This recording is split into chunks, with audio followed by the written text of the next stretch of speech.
어여쁜 신부와 순박한 신랑은 혼례를 올리고 마침내 밤이 되었습니다. 신방 안은 고요했습니다. 등잔불은 바람도 없는데 자꾸 흔들렸고 방 안엔 거친 숨소리가 들렸습니다. 숙맥 도련님은 신부보다 더 긴장을 하고 숨이 가빠옵니다. 심장이 터질 것 같습니다. 신혼방 앞에는 이를 엿보려는 하인들이 몰래 기어와 자리를 잡은 지 오래입니다. 도련님이 입을 열었습니다. 저기 첫날 밤은 어찌 보내는 것이에요? 윷놀이를 할까요? 밖에서 몰래 엿듣고 있던 하인들은 웃음을 참지 못하고 뒤로 나뒹굴었습니다. 그 말에 신부는 눈을 동그랗게 뜨더니 고개를 돌려 이불을 뒤집어 쓰고 말았습니다. 그리고는 참았던 듯 흐느끼는 소리가 작게 새어나왔습니다. 흑, 윷놀이라니요. 밖에서 몰래 엿듣고 있던 하인들은 서로 눈을 마주치며 키득거리기 시작했습니다. 옆에서 같이 듣던 유모는 하인들의 머리를 쥐어박으며 쫓아냈습니다. 가서 잠이나 자. 내일 새벽부터 일할 것이요. 잠깐 구독해 주시면 힘이 나지요. 구독 꾹. 하인들은 다 쫓아낸 유모는 깊은 한숨을 내쉬었습니다. 참말로 장원급제는 하겠어도 첫날 밤은 낙방이구먼. 그리고는 뒷덜미를 부여잡고 자리에서 일어났습니다. 첫날 밤이 지나고 둘째 날도 저물었습니다. 신방은 여전히 조용했고 이불 위엔 윷놀이판이 펼쳐져 있었습니다. 신부는 울상입니다. 도련님은 앉은 자세로 두 다리를 오므리고 윷가락을 만지작거리며 말했습니다. 부인, 오늘은 개가 나올 때까지 던져볼까요? 신부는 아무 말 없이 이불을 여미고 등을 돌렸습니다. 그 뒷모습은 마치 복숭아꽃이 비에 젖은 듯 애처로웠습니다. 셋째 날이 되자 집안 어른들도 눈치를 채기 시작했습니다. 그러나 누구도 대놓고 말하지 못했습니다. 다만 부엌 쪽에서 이런 말이 돌았습니다. 도련님이 워낙 고다 그럴 줄 알았다니께. 책 속엔 세상이 나 있다더니 그 책엔 신방이 없었나 보지. 도련님은 그런 속삭임도 모른 채 또 윷가락을 손에 들었습니다. 이게 참 쉽지 않습니다. 자꾸 도가 나옵니다. 혹시 이게 인연이라는 뜻일까요? 신부는 이불을 푹 뒤집어 쓰고 조용히 한숨을 내쉬었습니다. 그 숨결은 등잔불보다 더 길고 애처로웠습니다. 밖에서 몰래 엿듣던 하인 하나가 입을 틀어막고 웃음을 참지 못했습니다. 도련님이 그리 순하실 줄은. 부엌 구석에서 국을 젓던 유모가 숟가락을 내려놓고 고개를 흔들었습니다. 입술을 꾹 다물고 있다가 마침내 중얼거렸습니다. 이놈이 글로 부모 속 썩인 적은 없건만 이젠 여자를 몰라 속을 썩이게 생겼구먼. 그날 밤 유모는 문득 결심을 하게 됩니다. 다음날 유모는 도련님의 방으로 향했습니다. 문을 열자마자 답답한 심경이 터져 나왔습니다. 이 꼴을 사흘이나 지켜봤습니다. 더 두고 보면 이 집안이 망신을 당하겠습니다. 도련님 어안이 벙벙했습니다. 아니 왜 이러십니까? 무슨 일이십니까? 유모는 방 안으로 성큼 들어서더니 문을 닫고 도련님을 바라보았습니다. 그리고는 눈썹을 모으며 말했습니다. 도련님 사흘째입니다. 사흘 동안 신방에서 유판만 깔고 계시다니 그게 어른이 할 짓입니까? 도련님은 머리를 긁으며 말했습니다. 그래서 바둑도 하고 고누도 합니다만 유모는 한숨을 길게 내쉬었습니다. 그러고는 방 구석의 유판을 쳐다보며 비웃듯 말했습니다. 예전엔 부모 속을 안 썩인다더니 이젠 여자를 몰라 속을 썩이십니다. 사흘이 지났건만 이 집에는 유짝은 굴러다녀도 손주 낳을 기미는 없구먼요. 도련님은 얼굴이 붉어지며 입술을 달싹였지만 아무 말도 못했습니다. 유모는 도련님의 앞에 쭈그려 앉아 조용히 말했습니다. 도련님, 책만 보고는 세상을 다 모릅니다. 사람 사이에는 마음을 여는 법이 따로 있습니다. 제가 이야기 하나 들려드리겠습니다. 이야기 끝날 즈음엔 도련님 손끝에 변화가 있을 겁니다. 유모의 손에는 보자기가 들려 있었습니다. 크지도 작지도 않은 낡은 보자기로 단단히 묶인 것이었습니다. 도련님, 글 속에 없는 지식, 책으로도 배울 수 없는 도리, 바로 그것을 알려드리겠습니다. 유모는 바닥에 앉아 조심스레 보자기를 풀었습니다. 그 안에는 작은 솥단지, 주걱 하나, 손바닥만 한 천 조각이 담겨 있었습니다. 이게 오늘의 교과서입니다. 도련님은 놀란 얼굴로 물었습니다. 속과 주걱으로 무엇을 가르치신다는 겁니까? 유모는 웃음을 참으며 주걱을 들어 보였습니다. 사람 마음도 속과 같습니다. 마음을 여는 데엔 불이 필요하지요. 근데 그 불이 너무 세면 밥이 눕습니다. 너무 약하면 설익지요. 도련님은 고개를 끄덕이며 주걱을 바라보았습니다. 그러면 불 조절이 중요하단 말씀이십니까? 그렇습니다. 그리고 주걱질도 서두르면 안 됩니다. 처음엔 소단을 살살 저어야 합니다. 상대가 놀라지 않게 천천히 조심히 온기를 퍼뜨려야지요. 도련님의 귀끝이 빨개졌습니다. 그러면서도 눈빛에는 무언가 깨달아가는 기색이 비쳤습니다. 불이 너무 세면 답이 타고 너무 약하면 날 것이 남습니다. 그걸 조절하는 게 이 주걱입니다. 마음을 나눌 땐 서두르지 말고 천천히 저어야 합니다. 상대가 놀라지 않도록 조심히 따뜻하게. 도련님은 주걱을 쥐었다가 조용히 내려놓았습니다. 제가 너무 불을 켜지도 않았군요. 아니, 불을 피우는 법조차 몰랐습니다. 유모는 고개를 끄덕이며 천조각을 펼쳤습니다. 그 위엔 말린 모란꽃과 소량이 담긴 향 하나가 놓였습니다. 향은 사람의 첫인상입니다. 말보다 먼저 다가가는 것은 냄새요. 기운이요.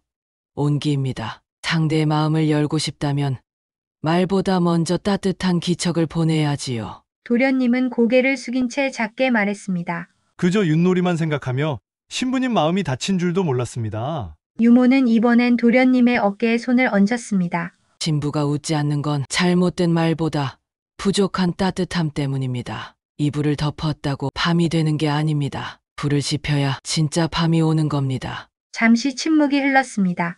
도련님은 한참을 생각하다가 조용히 고개를 들었습니다. 그럼 제가 할 수 있는 첫불씨는 무엇입니까? 유모는 잔잔히 웃었습니다. 그건 도련님의 말 한마디입니다. 웃음 섞인 인사, 마음 담긴 질문, 사소하지만 진심 어린 말 한마디. 그게 오늘 밤의 불씨입니다. 그리고는 일어서며 마지막 말을 남겼습니다. 육가락은 자식이 생기거든 던지시고 오늘은 신부의 손을 먼저 잡아보십시오. 그 손이 따뜻해지면 그 다음은 저절로 익습니다. 그날 밤 도련님은 육가락을 꺼내지 않았습니다. 대신 등잔불을 정돈하고 방 안의 공기를 천천히 덮였습니다. 부스럭대는 소리를 줄이고 발소리조차 조심했습니다. 신부는 여느 날과 다름없이 조용히 자리에 앉아 있었습니다. 하지만 오늘은 뒷모습이 유독 긴장되어 보였습니다. 그도 그럴 것이 사흘째 이어지는 침묵 속에서 신부는 이미 많은 눈물을 흘렸기 때문입니다. 도련님은 오늘만큼은 다르게 하고 싶었습니다. 유모가 말했던 불씨 그걸 찾아야 했습니다. 잠시 망설이던 도련님은 조심스레 말문을 열었습니다. 부인 그동안 제가 너무 무심했지요. 신부는 살짝 고개를 돌렸지만 눈은 마주치지 않았습니다. 도련님은 두 손을 가지런히 모은 채 말을 이었습니다. 이런 말씀 처음 드려봅니다만 부인은 어느 꽃을 제일 좋아하십니까? 그 말에 신부의 어깨가 살짝 떨렸습니다. 잠시 침묵이 흘렀고 신부는 이불 끝을 살짝 만지작거리다 조용히 대답했습니다. 모란을 좋아합니다. 도련님은 그 말을 들은 뒤 미소를 지었습니다. 모라는 향이 오래가고 피는 데에도 시간이 걸린다 들었습니다. 부인도 그러신가 봅니다. 시간이 걸리더라도 제가 곁에 있겠습니다. 그 말에 신부는 천천히 고개를 들었습니다. 두 사람의 눈이 처음으로 제대로 마주쳤습니다. 신부의 두 뺨은 붉게 물들어 있었고 입가엔 아주 얇은 미소가 번졌습니다. 그 미소는 여태껏 도련님이 본 것 중 가장 따뜻한 것이었습니다. 도련님은 천천히 손을 내밀었습니다. 신부는 잠시 망설이다가 그 손을 받았습니다. 손끝은 떨렸지만 이불 아래로 전해지는 온기는 작지 않았습니다. 그 작은 손잡음이 차가운 방 안을 데우기 시작했습니다. 밖에서는 풀벌레 소리가 한층 가늘어졌고 등잔불은 한껏 부드럽게 흔들렸습니다. 그 밤 신방은 처음으로 고요하면서도 편안한 숨결로 가득 찼습니다. 그러나 이제 또 다른 문제가 터졌습니다. 도련님은 이제 윷놀이를 하지 않았습니다. 이불도 접지 않았고 신부의 손을 하루에 12번은 잡았습니다. 부인, 오늘은 햇볕이 좋습니다. 부인을 안고 싶구려. 부인 오늘은 저녁 공기가 좋습니다. 저녁 산책하고 또 한번 어떻겠습니까? 신랑의 입에서 이불이라는 단어만이 남았습니다. 처음엔 신부도 웃으며 받아주었지만 나흘째가 되자 눈꺼풀이 무거워지고 손등엔 열이 올랐습니다. 그리하여 마침내 신부는 오늘은 좀 쉬고 싶습니다. 라는 말을 남기고 쓰러져 눕고 말았습니다. 부인, 어디가 아프십니까? 제가 더 얇은 이불을 준비할까요? 도련님은 이불을 들추고 물수건을 올리고 죽을 끓이며 방을 지켰습니다. 관직에서 출근하라 전갈이 날아와도 그는 손가락 하나 까딱하지 않았습니다. 내색 씨가 아픕니다. 나라실도 사람 살고 봐야 하는 법이지요. 이 소문은 삽시간에 저작거리로 퍼졌고 결국 궁궐까지 닿고 말았습니다. 임금은 곧 분노를 터뜨렸습니다. 신참 사또가 3번을 빠져. 혹 큰 병이더냐? 신하가 입을 조심스레 열었습니다. 병은 부인이 앓는 중이오나 원인은 신랑이 옵니다. 처음 맛을 보고 그만 깊이 빠져버렸다 하옵니다. 임금은 입을 다물었다가 이내 껄껄 웃었습니다. 하하하. 그런 병이라면 방도가 없구나. 그 사또의 아비 건대감을 드리라. 오랜만에 건대감과 이야기도 나누어야겠구나. 그리하여 다음날 도련님의 아버지는 궁으로 불려갔습니다. 왕 앞에 엎드린 그는 자식 이불 걱정으로 땀을 뻘뻘 흘렸습니다. 임금은 웃으며 말했습니다. 자네 아들은 충직하긴 하나 방한 일에 너무 성시하구려. 사람 일이란 뜨겁게 굽되 너무 태우진 말아야지. 그대가 알아서 일러두시오. 나는 더 말하지 않겠소이다. 도련님의 아버지는 궁에서 돌아오자마자 아들을 사랑채로 불렀습니다. 그 얼굴은 화가 난 듯 보였으나 눈빛은 오히려 너그러웠습니다. 내가 이 집안에서 처음으로 혼례를 제대로 올린 놈이다. 그런데 요즘 하는 짓은 이불 속에 출세가 있는 줄 아는 꼴이더구나. 도련님은 고개를 숙인 채 말없이 서 있었습니다. 아버지는 찻잔에 물을 따르며 조용히 말을 이었습니다. 밥도 말이다. 오래 지핀다고 맛있어지는 게 아니다. 너무 오래 부를 땐 밥이 타고 솥도 상한다. 사람 마음도 그렇다. 타오를 땐 활활 타오르되 눌러붙기 전에 뚜껑을 덮을 줄 알아야 한다. 그래야 오래 간다. 도련님은 천천히 고개를 들었습니다. 그 눈빛엔 처음으로 깨달음의 빛이 깃들어 있었습니다. 아버지 제가 너무 앞만 보고 달렸습니다. 부인을 사랑한다는 마음이 크다 보니 다른 것들을 놓쳤습니다. 아버지는 그 말에 고개를 끄덕였습니다. 사랑은 좋다. 허나 그 사랑이 가정을 망치면 욕심이고 지킬 줄 알면 도리다. 그날 이후 도련님은 다시 관청에 출근하였습니다. 말투는 여전히 부드러웠고 신부에게 보내는 눈길도 따뜻했으나 이불은 스스로 개고 낮에는 윷놀이도 꺼내지 않았습니다. 밤이 되어서야 살그머니 신부의 손을 잡고 속삭였습니다. 부인 이제는 조심스럽게 오래오래 가고 싶습니다. 며칠 후 신부는 도련님을 부르더니 이불 속에서 소곤소곤 말했습니다. 이 안에 아기가 있는 것 같아요. 도련님의 두 눈이 동그래졌습니다. 그 입가에는 웃음과 눈물이 동시에 번졌습니다. 솥에 불을 지핀 지 오래지 않았는데 벌써 밥이 익으려 하나 봅니다. 그날 밤 도련님은 하늘을 향해 오랜만에 두 손을 모았습니다. 어느 화창한 봄날, 부부의 집은 평소보다 훨씬 더 긴장에 휩싸여 있었습니다. 흙담을 두른 뜰락에는 닭이 울었고 바람은 매화 향기를 실어 날렸으나 그 고요함 속에 들리는 것은 신부의 고통스러운 신음과 비명뿐이었습니다. 한겨울을 지나 봄이 무르익는 이때 그 집안의 출산의 기별이 닿았습니다. 신부의 배는 이미 달처럼 둥글게 부풀었고 만삭의 무게는 그녀의 걸음마저 무겁게 만들었습니다. 산모의 이마에는 식은땀이 맺혔고 눈동자에는 공포와 고통, 그리고 생명의 탄생을 향한 의지가 교차하고 있었습니다. 신랑은 뜰을 맴돌며 가슴을 졸였습니다. 평소 과묵하던 사내는 입술을 깨물며 안채를 향해 수차례 발걸음을 옮기다 이내 멈추기를 반복하였습니다. 제 아무리 사내라 하나 사랑하는 아내가 고통 속에 몸부림치는 소리를 듣고 어찌 태어날 수 있었겠습니까? 방 안에서는 의원과 산파가 쉼없이 움직였습니다. 의원은 맥을 짚고 탕약을 지시하였으며 산파는 신부의 손을 꼭 쥐고 계속하여 숨을 고르게 하라고 당부하였습니다. 산실 안은 피와 땀, 불안과 희망이 뒤섞인 아비규환이었고 그 모든 것이 시간의 흐름을 더욱 느리게 만들었습니다. 그리하여 꼬박 사흘이 흘렀습니다. 밤과 낮이 3번이나 교차하였고 집안의 등잔불은 쉬이 꺼지지 않았습니다. 신부는 마지막 힘을 다해 외쳤고 고함 끝에 첫 울음소리가 집안을 울렸습니다. 이어 곧 또 하나의 울음이 이어졌으니 그 소리는 짙은 고요를 깨고 가족들의 가슴을 적셨습니다. 한 아이의 탄생으로도 집안은 기뻐하건만 이날은 하늘이 두 아이를 내리셨습니다. 아들 하나, 딸 하나, 쌍둥이가 태어난 것입니다. 산파는 떨리는 손으로 아기들을 감쌌고 의원은 신부의 맥을 다시금 짚으며 안도의 숨을 내쉬었습니다. 신부는 온몸이 지쳤지만 두 눈으로 아이들의 얼굴을 확인한 뒤 비로소 눈을 감고 짧은 잠에 들었습니다. 사흘 동안 한숨도 쉬지 못하던 그녀의 품에는 이제 작고 연한 두 생명이 포근히 안겨 있었습니다. 이 소식을 들은 신랑은 안채로 달려들어왔습니다.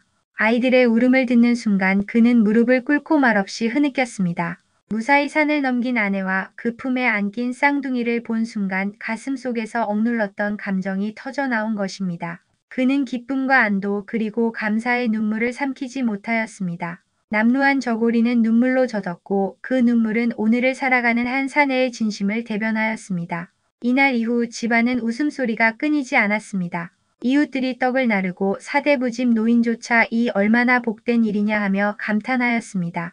신랑은 아기들을 안고 하늘을 우러러 절을 올렸으며 신부는 창호 사이로 들어오는 햇살을 맞으며 조용히 미소 지었습니다. 쌍둥이의 첫울음은 단지 새로운 생명의 시작만이 아니라 가문의 새로이 내린 복의 증표였고 사랑이 고통을 이겨낸 증명이었습니다. 그리하여 한겨울을 지나 새봄이 찾아온 것처럼 그 집에도 새 생명이 깃들고 새로운 시간이 시작되었습니다. 생명이란 어찌 이리도 고귀하고 경이로운 것입니까? 그리고 엄밀한 그 고통을 감내하면서도 가장 먼저 웃을 줄 아는 세상에서 가장 위대한 존재임을 이날 모두가 다시금 깨달았습니다. 쌍둥이를 출산한 다음에 신부는 다시금 태중의 기쁨을 품었습니다. 이번에는 이전보다 산기가 한결 수월하였고 집안은 익숙한 손길과 마음으로 준비를 하였습니다. 신랑은 여전히 아내 곁을 떠나지 않았고 의원과 산파 역시 지난해의 일로 익숙해진 듯 침착하게 움직였습니다. 마침내 고요한 밤을 깨우는 울음소리가 들렸고 사랑스러운 막내딸이 태어났습니다. 그녀는 작은 체구였지만 울음은 맑고 힘이 있었습니다. 신부는 아이를 안으며 조용히 웃었습니다. 사내의 눈에는 다시금 눈물이 맺혔습니다. 새 아이는 무럭무럭 자라났습니다. 첫째 아들은 말수가 적으나 사려 깊고 그를 좋아하였으며 둘째 딸은 야무지고 마음이 넓어 마을 노인들에게도 칭찬을 받았습니다. 막내딸은 웃음이 많고 재치가 있어 집안의 기쁨이었습니다. 아이들은 서로를 아끼고 도우며 자라 집안에는 다툼이 없었습니다. 아내는 자녀들의 바른 성품과 총명함을 보며 매일같이 감사한 마음을 품었습니다. 세월이 흐르고 아이들이 장성하자 장남은 과거에 급제하여 벼슬길에 올랐고 둘째, 딸은 고운 마음을 지닌 집안에 혼인하여 살뜰한 안악이 되었습니다. 막내딸 또한 재주와 지혜를 겸비하여 마을에서 이름난 교수가 되었습니다. 자녀들이 저마다의 길에서 빛을 내니 부부는 늘 고개를 숙여 하늘에 감사드렸습니다. 집안에는 언제나 웃음이 떠나지 않았습니다. 식탁에 둘러앉은 가족들의 따뜻한 눈빛, 아침마다 들리는 인사와 아이들의 제잘거림은 세상 그 어떤 부귀보다 귀하였습니다. 신부는 가끔 마루에 앉아 햇살을 맞으며 지난 세월을 떠올렸습니다. 고통 속에서 낳은 아이들이 훌륭히 자라준 것만으로도 인생은 충분하다 여겼습니다. 그리하여 그 집은 정성과 사랑이 깃든 진정한 행복의 집이었습니다. 이쯤에서 전해 내려오는 전설 하나를 이야기하고자 합니다. 마을 중턱에는 크고 묵직한 바위 하나가 있습니다. 마을 사람들은 그 바위를 두고 철드는 바위라 부릅니다. 전해지는 말에 따르면 이 바위 앞에 3일간 정성껏 기도를 올리면 철없던 사내라도 마음을 다잡고 바른 길을 찾는다고 합니다. 바위는 말없이 마을을 내려다보며 오랜 세월 수많은 사연을 품어왔습니다. 사실 유모는 도련님 몰래 마을 중턱 철드는 바위로 향하였습니다. 그리고 그 앞에 앉아 정성껏 기도를 올리기 시작하였습니다. 첫날엔 도련님이 부디 책임감을 알고 한 가정을 이끄는 남편이 되게 해달라고 기도하였습니다. 둘째 날에는 아내를 아끼고 존중할 줄 아는 사람이 되게 해달라며 간절히 빌었고 셋째 날에는 도련님이 진정으로 철든 사내가 되어 마을의 웃음이 되게 해달라며 눈물로 기도하였습니다. 셋째 날 유모에게 번개처럼 스치는 생각이 떠올랐습니다. 도련님이 말로는 알아들을 수 없는 사람이니 몸소 보여주고 깨닫게 해야 한다고 여긴 유모는 지혜를 짜냈습니다. 그렇게 얻은 것이 바로 솥뚜껑 밥주걱 그리고 비단이었습니다. 비록 어리숙하고 세상 물정 몰랐던 도련님이었으나 유모의 정성 어린 가르침 덕에 단번에 깨우치고 부인을 진심으로 아끼는 남편이 되었습니다. 첫날 밤 이후 도련님은 예전의 허영을 버리고 하루하루 부인을 향한 사랑과 책임으로 살아가기 시작하였습니다. 그 모습을 지켜본 유모는 마치 제 자식이 바른 길을 찾은 듯 가슴 깊이 안도하였고 눈가엔 흐뭇한 미소가 떠나지 않았습니다. 부부가 서로를 존중하며 정을 쌓아가는 모습을 볼 때마다 유모는 내 기도와 가르침이 헛되지 않았구나 하고 스스로를 다독였습니다. 그렇게 도련님 내외가 화목한 삶을 이어가는 동안 유모는 마음 놓고 늙어갈 수 있었고 따뜻한 웃음 속에서 인생의 보람을 느끼며 하루하루를 평온히 살아갔습니다. 잠깐 구독해 주시면 힘이 나지요. 구독 꾹.